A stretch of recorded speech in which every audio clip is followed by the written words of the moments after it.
You ready?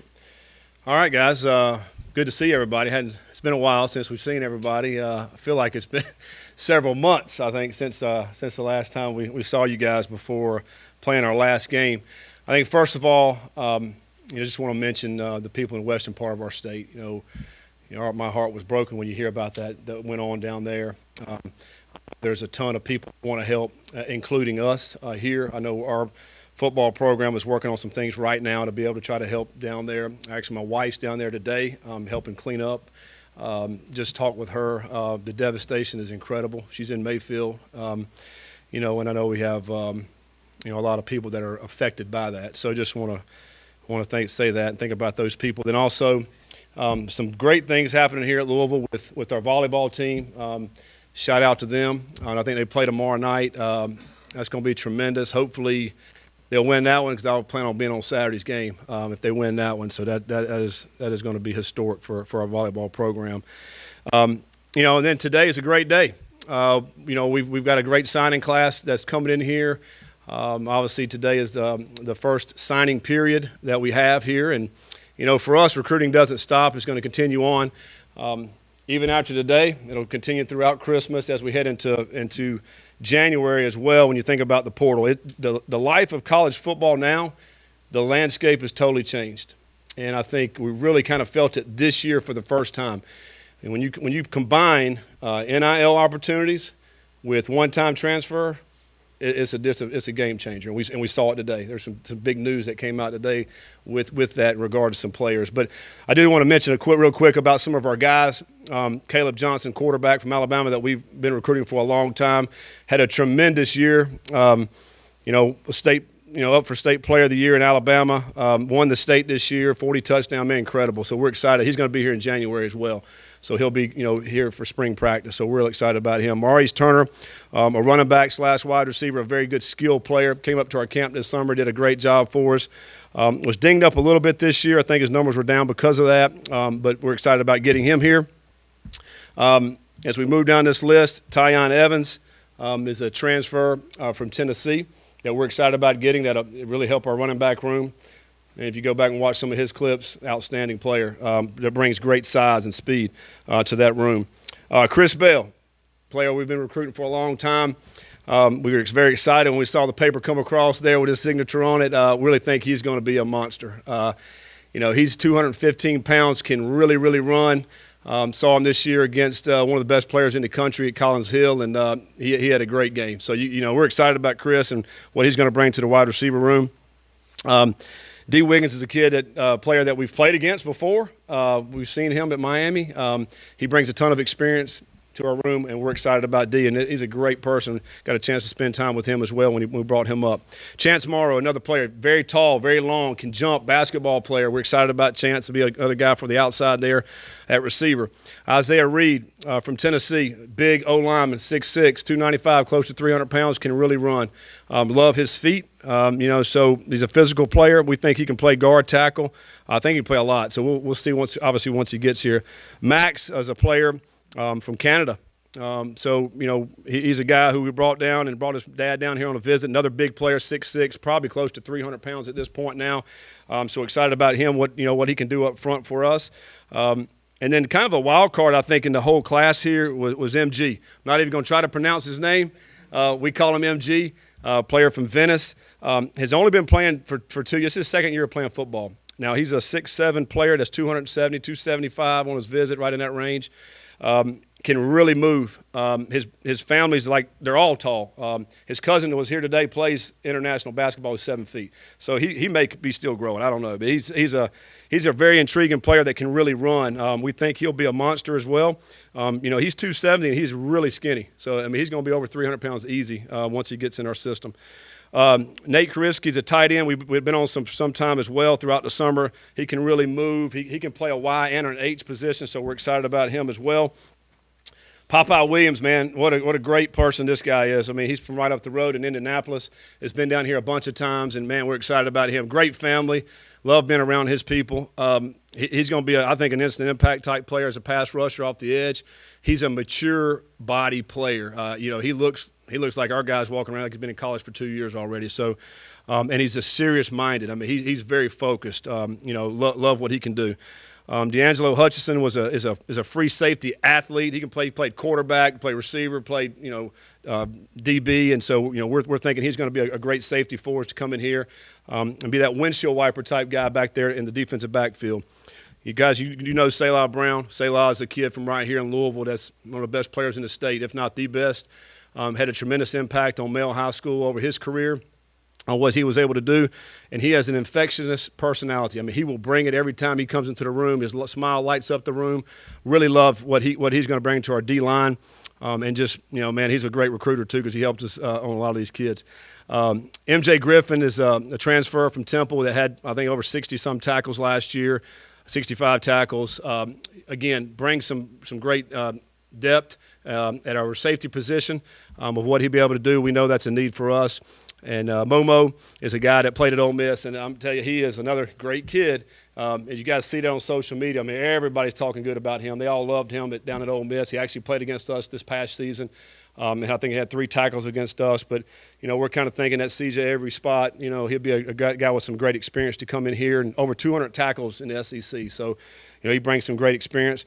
There's a couple of other guys that we think is going to come in here very soon that will be added to this class. And again, the game changer really in the whole recruiting is the portal. I mean, and so that's not going to stop. I remember last year at this time I was talking to Brian Hudson all over Christmas, trying to get him to come here. What an impact he made for our football team. So, so that's not going to quit. I remember Kendrick Duncan's another one. I was talking to him last January. He ends up coming in. So that's not going to stop. That's going to keep coming. Our recruiting department, I thought you just want to give them some praise. They did a great job.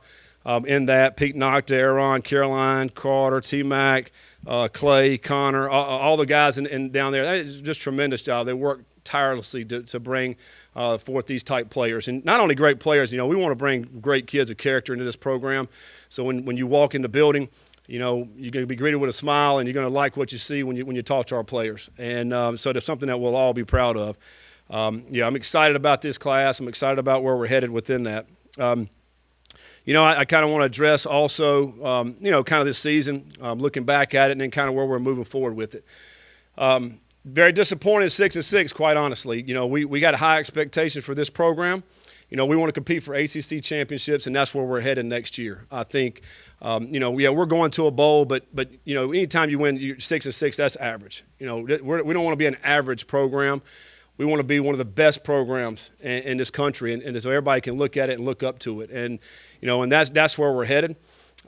We've got some great people in this building. I mean, absolutely great people that I love working with, that our players love working with, that will continue to build this program to that type of level. Now, when we got here, there's a reason why we had to come in here, and so where we've taken the program to where we are now, it's taken some time. I mean, it hasn't been one of these quick fixes, overnight type thing. We know it's going to take some time, and that's where we're headed. We were extremely competitive, obviously, this year, but that's not good enough. We know that. We know we got to get over the hump. We feel like with what the changes that we're going to be making as we move forward, that's going to get us over the hump. Not only this class right here, some of the pieces that we're adding to the puzzle, but some of the changes that we'll be making in the building. And, I think change is inevitable. We know that it's going to happen. It happens every year. And I see it as a positive. I see it as a way for this program to continue to move forward. We have to hire some coaches. We've seen that. We recognize that. We have an offensive guy, a defensive guy, a weight room. We're going to add some more. I've talked with Josh Hurd, and I feel great about Josh Hurd and the role that he's going to be in now in our administration. Michael Dudas, Pat Ivey. I mean, all the people that are in administration that we're all in line, we're all in sync, and we're all speaking the same language. I mean, Josh is he was the football liaison in the athletic department, so he was over here all the time. So I got to really get to know him over the period of that time. He's seen our program from the inside and sees what we're doing. I appreciate the support that we're getting from the administration, and how we're headed for that, because we got to add some spots. We got to add some positions, and I think Josh mentioned that the other day when he was talking. Recruiting in the recruiting area, that's one of the main areas. I mean, that's the lifeline of your program in recruiting. And when we first got here, we added some spots there, and then what happened in COVID in 2020 when several guys, a bunch of us were taking pay cuts. We had a hiring freeze. We're not able to hire anybody. We didn't have many people in our recruiting department. Last year, at the beginning of the year, we were able to add more spots. Like, some of the names that I just mentioned, we just got hired last year, and they did a tremendous job. We're still not where we need to get. We got to get a little bit better in there. We got to add more people because it's all about manpower when you're talking about recruiting. We got to be able to compete with all the other schools that we're trying to beat in that regard, that have these recruiting departments that are built up. So we got to continue to get ours built up, and we're on board to making that happen. So we're in the process of doing that again. So we're going to be hiring several people over the next couple of weeks as we head into the new next semester to be able to help our program to get over the hump, to win these games that we have to win in order to compete for championships. And sitting down and talking to our players just the last week, I mean, man, you want to feel better? Everybody says talk to our players because they lift me up. They lift because they got a sense of pride. They got a sense of knowing where we are, where we're headed, where we're going. Guys like Malik Cunningham, some of these guys that he's coming back. He's going to be playing for us again next year. They know how close we are. They live it every single day, and so that's inspiring to me to see that kind of attitude from our guys and our leaders of this football team. Speaking of Malik, I mean, Malik had arguably he's one of the better years a quarterback has had in Louisville history. I mean, you go back and just look at the stats and see how he played.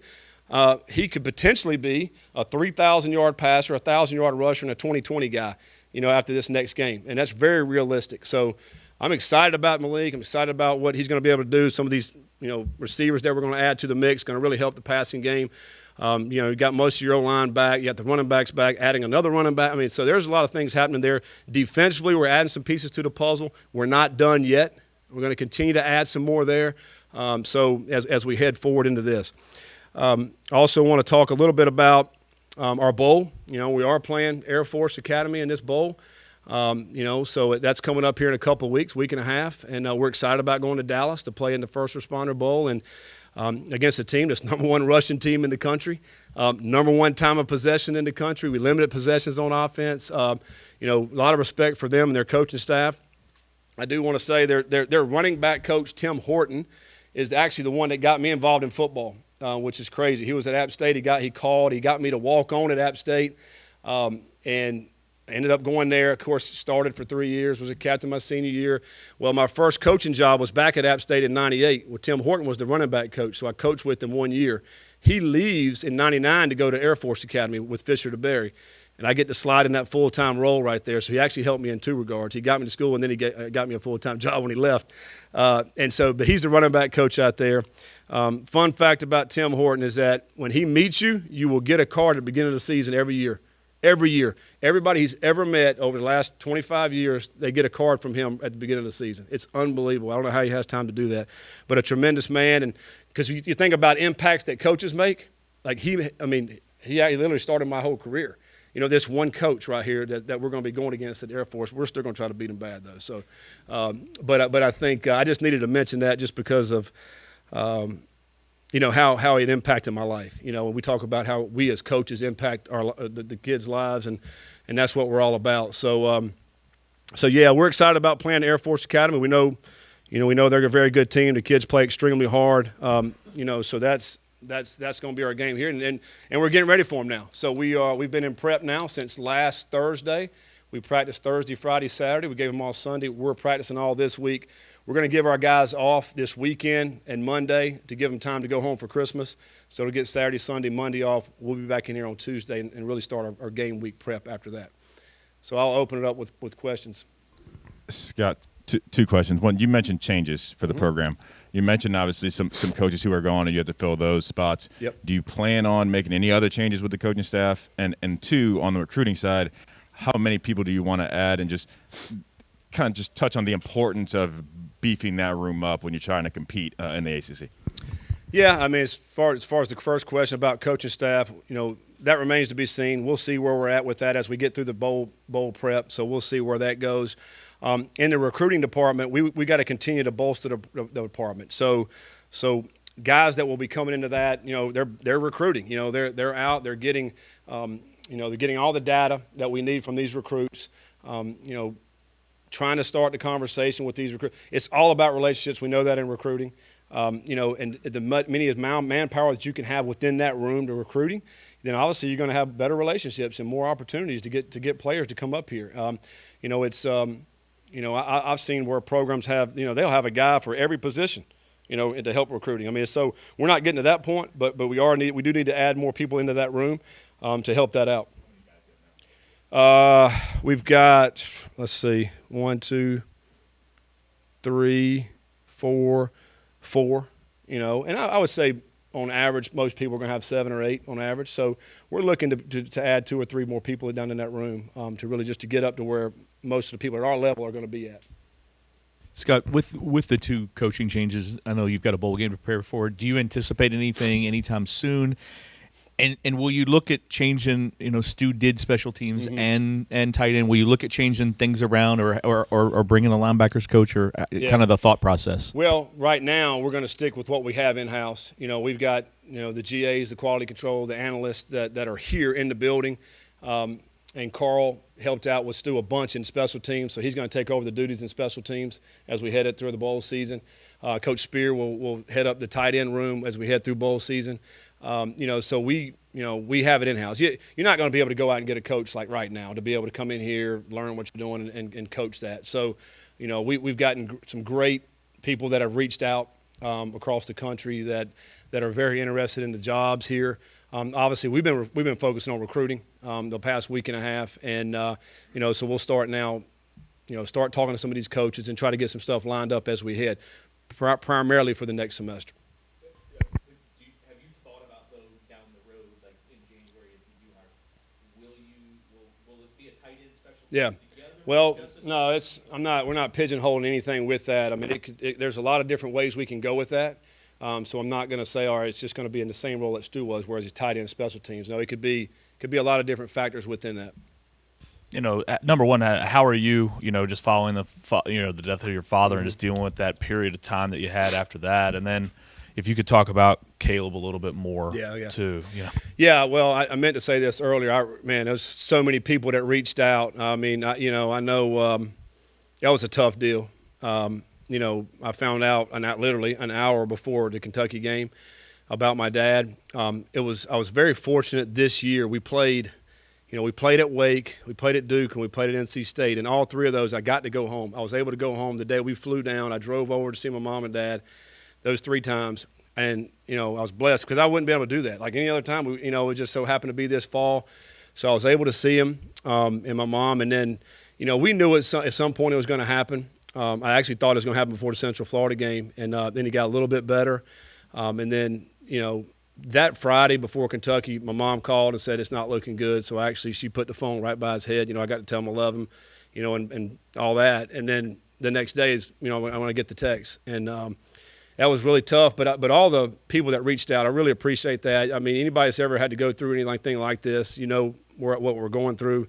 Marshawn Ford just went through it last week with his dad. And it's a tough deal. But I really appreciate everybody supporting, and reaching out, man. That's hard. So I don't even know what the next question was.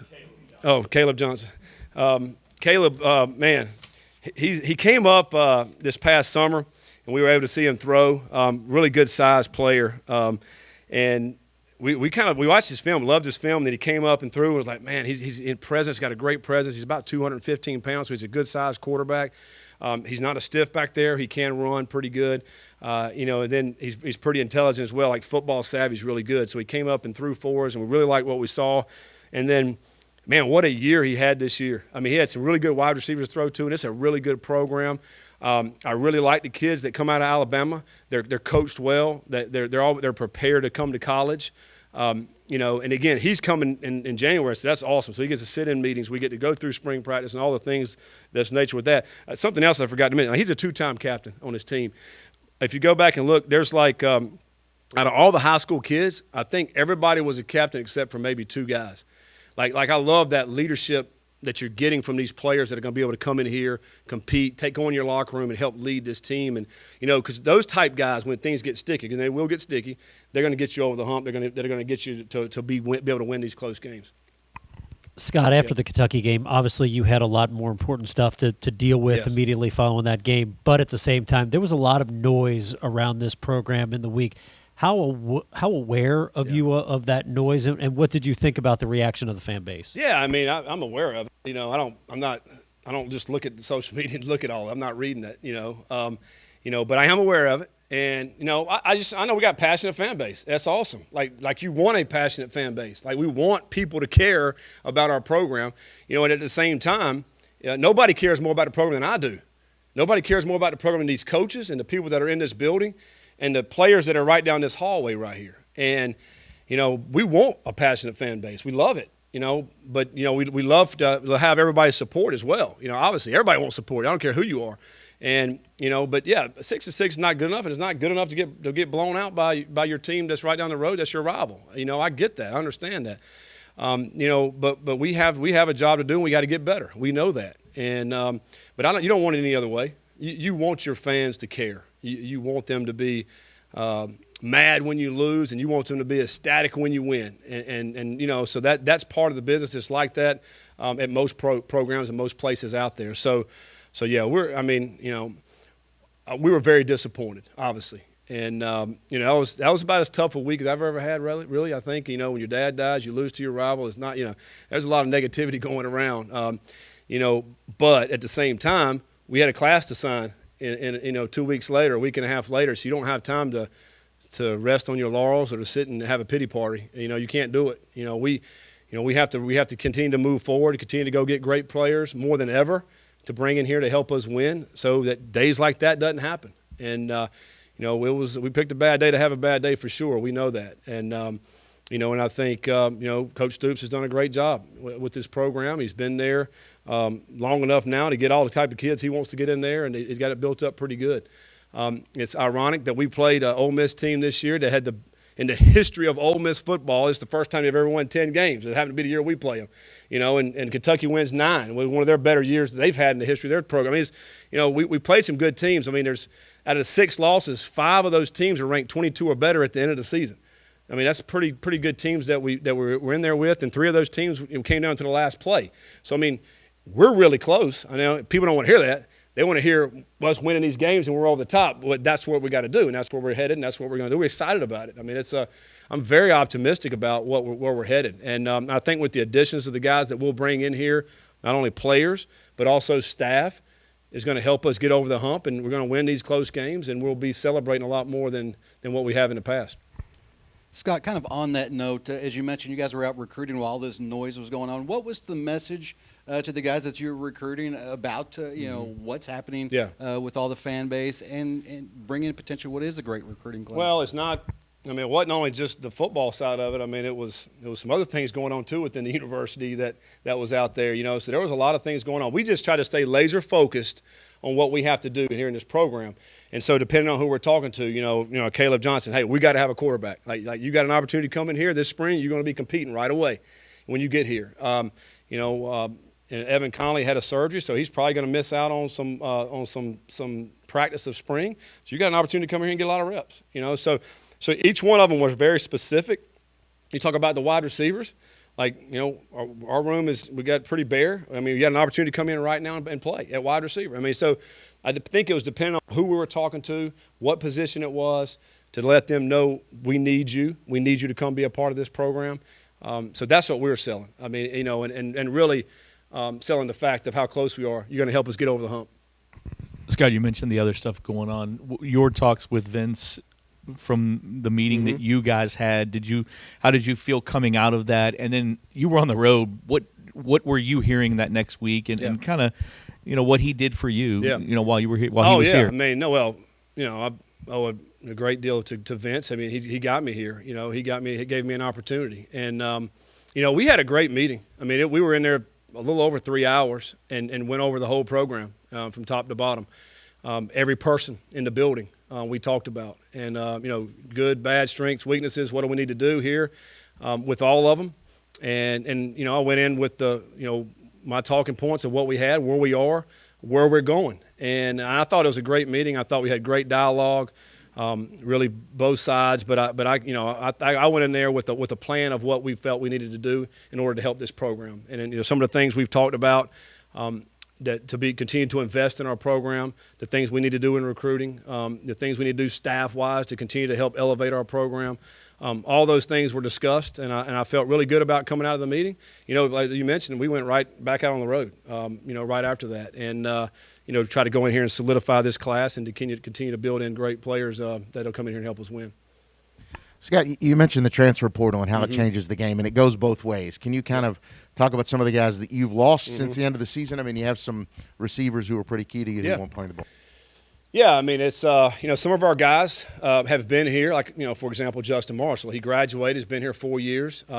He wanted a new opportunity to go see if he can do something. I mean, that's I don't have a problem with that. It is what it is in this day and age of sports. These guys that are in the team, they feel like if they want a better opportunity somewhere, if they think there's a better opportunity, they're going to go take that. And it's not at our program; it's every program. I think I saw a stat the other day. I really think it's every program's got at least one player in the portal, and there's going to be some. It's funny because some team, like for example, like Michigan State, who had a really good year this year, I think they were one of the top ones that has players leaving, and they're one of the teams that's getting the most coming in too. So I'm not sure how that's all working, but it's crazy. So you're not immune if you had an average season or a bad season. Even teams with great seasons are still getting guys doing that. So I think it's just a new era of college football. I think it's going to continue to grow also.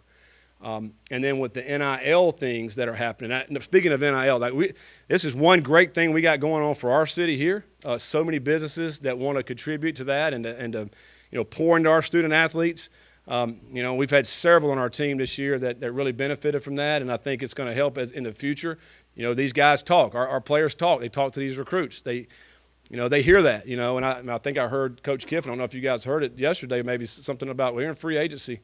And it's really true because of the NIL, because of the one-time transfer. It's the most challenging thing we have as coaches in all of college football. So probably basketball too. So I think it is what it is. You better embrace it. You have to, because it's going to happen to you, and you better have a plan for it. And so that's where we are in this whole thing, and I think we've got a great plan moving forward with it. And I think it's going to benefit us in the future. Scott, can you just talk a little bit about the recruitment of Salah and just how important is it to be able to keep a local kid, talented kid who grew up, rooting for Louisville here? Yeah, absolutely. We first met Salah when I first got here, so he would have been a sophomore back in 2019. I remember going by the school and seeing, the head coach. Obviously, we couldn't talk to Salah at the time, but found out about him at that point in time. And, whenever our doors have been open over the last couple of years, we've had Salah over here. We've had his mom over here, their family. He's come over here for camps. He's come over just to do the tours. I mean, so we've had a great relationship with him the whole time. And he wanted to go check out other schools, and he did. There's several schools that inquired about him. He was able to go on visits and check them all out. At the end of the day, he wanted to come play for Louisville, and which we're excited about having him here. I love his personality. I love how his demeanor is. I think he'll help our team, obviously on the football field, but I think he'll help in other ways also. Just the positivity that he brings each and every day. Every time I've seen him, it doesn't seem like he ever has a bad day. So I love that's infectious. We love that. We want to have that in the locker room. And he's got a great family, and for him to be right here is tremendous. So he'll be able to be over, all the time this spring and all. Even though he's not enrolling early, but he'll be able to be over here, watch practice, hang out. So I think the thing is, it's a win-win in every which way you look at it. Scott, sorry, I got two questions for you, really, kind of on recruiting. It seemed like you guys really focused and got some quality guys in the receiving corps. Just kind of talk about that group and how important they are after losing a few guys, and then a little bit on Popeye. Obviously a guy who you guys expect to come in and make an instant impact. Yeah, you talk about the receiving room. Yeah, that's we lost some guys there. Now we still feel great about Tyler Harrell, Huggins, Bruce, Ford. I mean, those guys are some big time weapons for us. But we know we had to bring in some new blood in there. So we feel really good about these guys. I mean, again, I think with Chance, you got a really tall outside receiver. I think, with Chris Bale, you got a big guy that I think could play Z or X and do a lot of different things with him. And also you could play him on receivers and linebackers. He's got a very great skill set. I think that's going to be really good. And you talk about Dee Wiggins, who's played and started, 16 games at Miami and, caught touchdowns. He's a really good player. Love his demeanor and attitude. So he's another guy that we'll be able to put out on the outside and get some good size on that. And we're not done in that room. We'll add some more to that. Maybe one more high school player and then maybe another one or two transfer types that would come in and really help us there. So, and guys like D and Ty, I mean, they got 2 years left. Now if they come in and kill it and have a great year, they may be gone, but which that'd be awesome, if that happened. That means they had a great year, right? So, but if not, we'll get them for 2 more years. And so that really, I think, helps us to be able to have multi-years with some of these guys. Scott, kind of going back to the portal, knowing what you've brought in now, both out of high school and out of the transfer portal, what are some other positions of need you think you're at right now? Yeah, well, we'd love to be able to find another pass rusher. If we can get that within the portal, I think. And I say portal because I'm thinking experienced guy, maybe not a high school person, somebody that's already done it that can come in and have an impact at the pass rushing, maybe a DN, a D lineman type player right there, and then also secondary wise, like safety wise. I still feel like we need to add to that room right there to give guys either coming in as a starter or somebody that really can play, give us a lot of minutes at that position. So in the secondary. So I think probably those two are the main ones. I'm never going to turn down a great offensive lineman either. Like if there's another one of those out there, we'll go get them. Big guy that can move up front. Now we'll say that our O-line had a great year this past year. I mean, they really, really solidified up front, and we got a bunch of those guys back. But not turning down a really good O-lineman.